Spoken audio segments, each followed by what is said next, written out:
The rain had begun as a soft drizzle, the kind that whispers against leaves and soothes the restless heart. The forest seemed almost peaceful beneath it, every droplet tapping a steady rhythm on the taut skin of the tent. He sat cross-legged near the fire, watching the flames bend under the wind, orange tongues reaching weakly toward the low, smoky sky. The smell of damp earth and pine resin filled the air, wrapping him in a comfort that only solitude can give. It was a night made for thinking, for letting the mind wander into the stillness of the woods. But even stillness has its limits, and the quiet can play cruel tricks. The rain began to shift, losing its steady beat, interrupted now and then by faint, unnatural pauses. It wasn't until one of those pauses stretched too long that he looked up, heart suddenly uneasy. The forest was holding its breath, and in that breathless silence, something whispered. He thought it must have been the wind, slipping between the trees, curling through the wet air. The sound came again, so faint it might have been imagined, but distinct enough to stir the primitive fear that hides in the back of the mind. It was like someone exhaling just behind his ear, the kind of sound that makes every hair on the neck stand on end.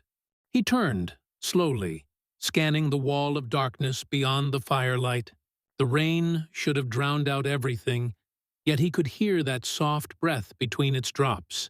It was steady, patient, and far too close. He told himself it was nothing, the way all frightened men do when the night begins to feel aware of them. He tossed another log onto the fire, and for a moment the crackle of burning wood pushed the whisper back into the dark.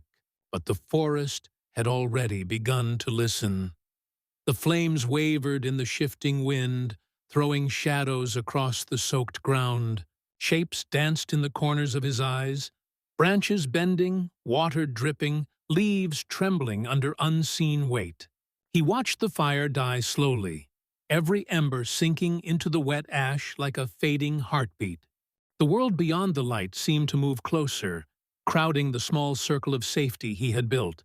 He could feel the presence of the trees now, old and looming, their trunks like silent watchers in the storm.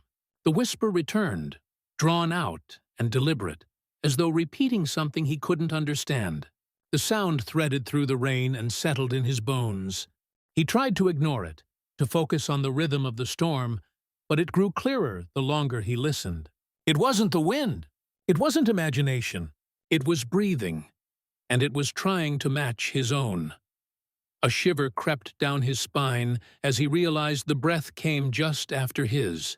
Every time he inhaled, it followed. Every time he exhaled, it waited. The pattern was unmistakable, as if something just outside the tent was listening, mimicking him. The air inside felt heavy, thick with the scent of smoke and rain-soaked soil. He closed his eyes, pressing his palms against his knees, willing his heartbeat to slow. The storm rumbled low in the distance, thunder rolling like a warning. He thought about calling out, but reason stopped him. Who or what was there to answer? The thought of hearing a voice reply was somehow more terrifying than the silence itself. So he sat there, motionless, hoping the sound would fade. But the forest does not forget once it has found a listener. The fire finally surrendered, hissing into darkness. Only the soft glow of dying coals remained, painting the inside of the tent with a dull red light. He lay back, wrapped in his sleeping bag, telling himself that exhaustion would protect him. Outside, the rain drummed harder, washing away the warmth, leaving only cold and sound. For a while, it was almost peaceful again, the steady rhythm returning, nature reclaiming its music. But then came another sound, faint at first, like fingers brushing against fabric. He froze, his eyes wide open in the dark. The noise came again, long, deliberate strokes against the outside of the tent. Not a branch, not the rain, but something with intention. He could hear the texture of skin dragging against the thin layer of nylon, slow and unhurried, as if feeling its way along. His breath caught. The sound stopped the instant he did. The silence was deafening now, broken only by the steady drumming of the storm. Every instinct told him not to move, not to speak, not to make himself known. He stared at the ceiling of the tent, counting the seconds, waiting for the forest to breathe again. When it did, it came with a sound that didn't belong. A faint rustle, a shift of weight in the wet soil just outside. Something was standing there.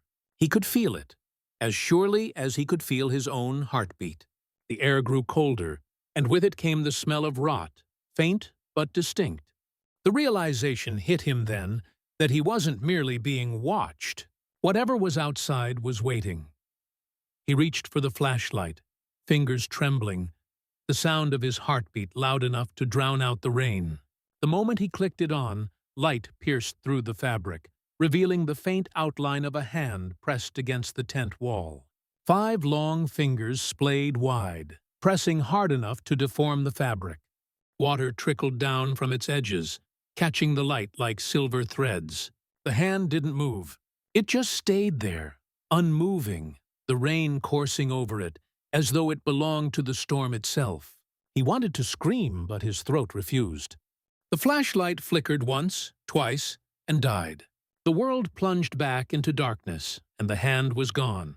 Yet the damp imprint remained, an outline of something that had been too close to be imagined.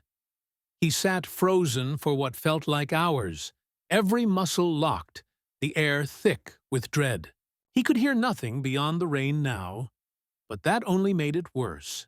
The silence between the drops seemed alive, whispering through the wind, echoing inside his mind. He began to wonder if the forest was breathing with him again, if the whisper had simply moved into the rhythm of the rain. He waited for dawn, but time no longer made sense.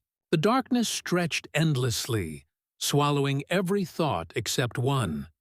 He was not alone. The forest, the storm, the whisper, they were all part of the same thing now, something vast and old and watching, and somewhere beyond the veil of rain, it was still listening. When the first light of morning bled through the clouds, he finally dared to unzip the tent. The forest looked ordinary again, quiet, wet, and harmless beneath the gray sky. Steam rose from the ground as the sun touched the soaked leaves. He almost convinced himself it had all been a dream. But as he stepped outside, he saw them. 5 faint impressions in the mud, each one perfectly shaped, leading away from the tent and vanishing into the trees. The ground beneath each print was untouched by rain, as if something had been standing there long after the storm had stopped. The wind passed through the forest then, carrying with it a whisper that brushed against his ear, soft, deliberate, and far too close to be forgotten.